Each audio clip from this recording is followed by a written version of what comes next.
Okay, so ito, mag-start tayo sa basic, how to simplify rational algebraic expression. So, pag sinabi di bang rational algebraic expression, naka-fraction siya, contains yung numerator mo and denominator, parehas silang polynomial. So, halimbawa, meron tayong ganito, 3 times x and 5 times x. So, automatic, kapag may nakita ka na magkaparehas, i-cancel mo kaagad yun. Cancel, cancel. So, ganun yung gagawin mo. Tapos, yung natira, 3 over 5. Iisipin mo maigi kung pwede pa ba siyang i-simplify or hindi na. Kung divisible ba sila sa isa't isa or may factors ba sila na pwede mo pang i-cancel. So, since wala na, parehas prime number yung 3 and 5, yan na yung sagot.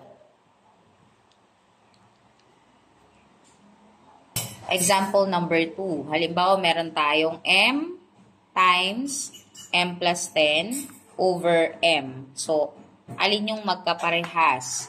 So, ang magkaparehas dyan ay yung m sa numerator and m sa denominator. Tanggalin mo yun. So, anong natira?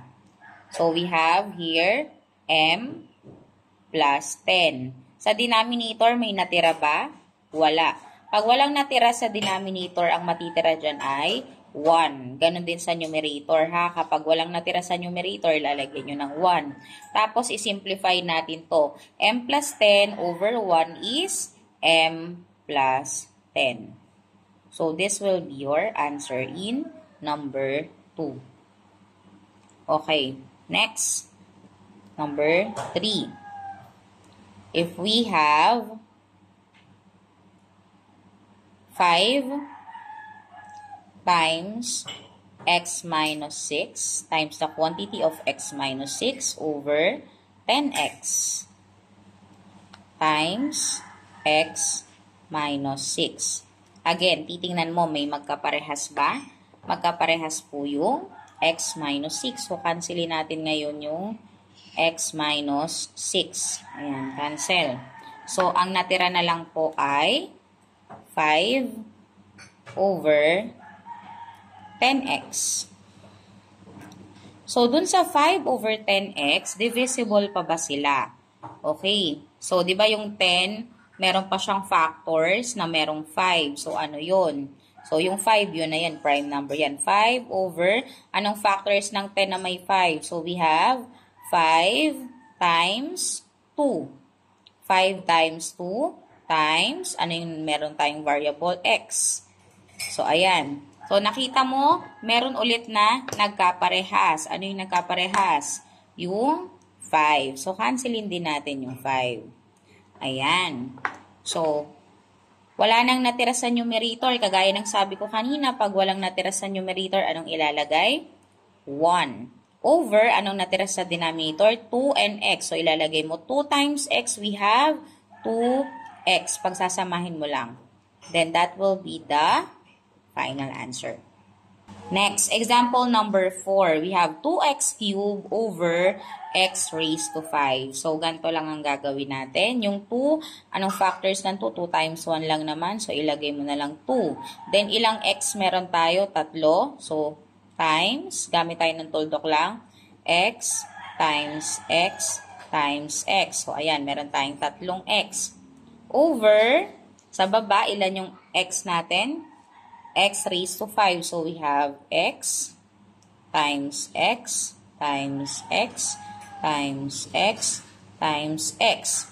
So, yan. 1, 2, 3, 4, 5. And then, cancelin po natin lahat ng parehas. So, yung may isang x, cancel. Then, cancel tayo. Another x, cancel. And then, another x, cancel. So, yan. Ano ang natira sa numerator? Ang natira ay 2. 2 over ilang x natira? Sa baba, sa denominator, 1, 2. So, meron tayong x squared. Ayan. That will be the answer. Example number 5, we have 8x plus 4 over 2. So, dito naman, kung mapapansin nyo, kailangan natin gumamit ng factoring. Diba, binomial siya, magkasama siya. Iisipin nyo agad, 8 and 4, ano yung kanilang greatest common factor? So, ano-ano ba ang mga factors ng 8? So, anong mga factors ng 8? So, we have 8 times 1 and 4 times 2. Yan yung mga factors ng 8. Ano naman yung mga factors ng 4? Ano yung mga factors ng 4? We have 4 times 1 at saka 2 times 2. So, saan sila nagkaparehas? Nagkaparehas sila sa 1, sa 2, at saka sa 4. Dun sa 1, 2, and 4, ano yung pinakamalaki? Siyempre, ang pinakamalaki ay 4. That will be their greatest common factor. So, lagay mo na dito, 4. Lalabas mo yung 4. Then, gagawa ka po ng open parenthesis. I-divide mo naman itong first term dito sa nakuha mong GCF.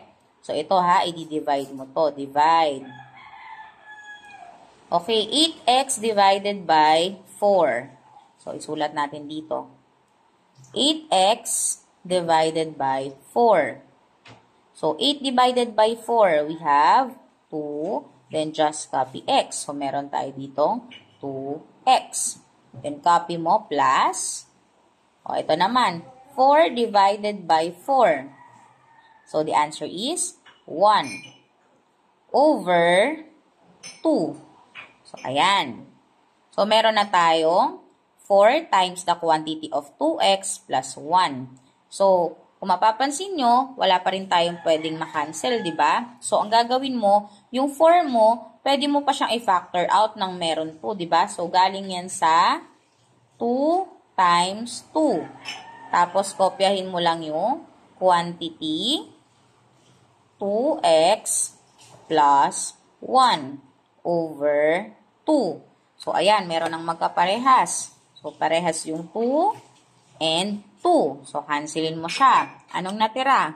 So, meron po tayong 2 times the quantity of 2x plus 1 over 1. So, dahil over 1 siya, pwede na nating tanggalin yung over 1 na yan.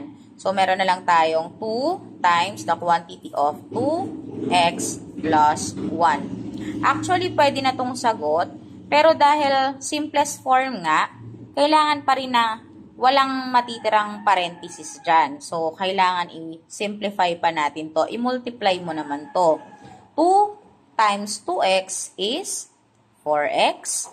2 times 1 is 2 plus 2. This will be your final answer. Ito yung pinaka-simplest form.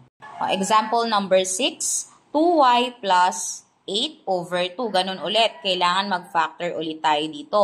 Hahanapin ulit natin yung GCF ng 2 and 8. So, ano bang GCF ng 2 and 8? So, ano-anong factors ng 2? We have 2 times 1.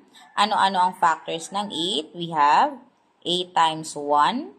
Then, 4 times 2. Saan sila nagkaparehas? Parehas sila sa 1 at saka sa 2. Anong mas malaki? Si 1 or si 2? Siyempre, si 2. That will be their GCF or greatest common factor. So, ilalagay mo dito yung 2. After that, i-divide mo po ito. First term, i-divide mo dito. So, 2y divided by 2. So, we have 2y divided by 2. So, nakita mo parehas, cancel. Anong natira? Y. So, ilagay mo dito, y. Then, just copy, plus. Tapos, ito, i-divide mo. 8 divided by 2. We have 4 over, copy the denominator, 2. Tingnan maigi, may nagkaparehas ba? Parehas po sila sa 2. So, cancel mo yung 2. Anong natira? Y plus 4. Y plus 4 sa numerator. Sa denominator, walang natira, 1. So, pag sinimplify mo, y plus 4. This will be the final answer. Example number 7, x minus 4 over 5x minus 20. So, x minus 4, wala na namang ipa-factor dyan. Yan na yung pinakamaliit. So, ilagay mo lang x minus 4. Paano mo masasabi? Kasi di ba ang katabi ng x dito ay 1. 1 and 4. Pag kinuha mo yung GCF noon, 1 times 1, then 4 times 1, 2 times 2, ang lalabas 1. 1 yung GCF. So, walang mababago. Kaya, yan na talaga yon x minus 4. Pagdating sa denominator, 5x minus 20, meron. Kasi 5 and 20. So, ngayon, kukunin natin yung GCF ng 5. 5. So, we have 5 times 1. Sa 20 naman, we have 20 times 1. Then, 5 times 4. Meron din tayong 2 times 10. So, sa nagkaparehas, we have 1 and 5. Anong mas mataas? Si 1 or si 5? Siyempre, si 5. So, si 5 yung ating magiging GCF. So, ayan si 5. Times the quantity of, i-divide mo naman to. 5x divided by 5. O, i-divide mo lang. 5 divided by 5. 1. Anong natira? X lang. So, ilagay mo dito, x. Then, anong operation sa gitna? Minus. Ilagay mo dito, minus. Divide mo to. 20 divided by 5. Ilan? So, we have 4. Okay, tingnan mo maigi. X minus 4 over 5 times the quantity of x minus 4. So, saan sila nagkaparehas? Sa x minus 4. Cancelin mo yung x minus 4 na yan. Okay, tingnan mo. May natira po ba sa numerator? Wala. So, ilalagay mo 1. Over, sa denominator, anong natira? 5 lang. So, meron tayong 1 over 5. That's the answer. Okay, that's it for simplifying rational algebraic expression.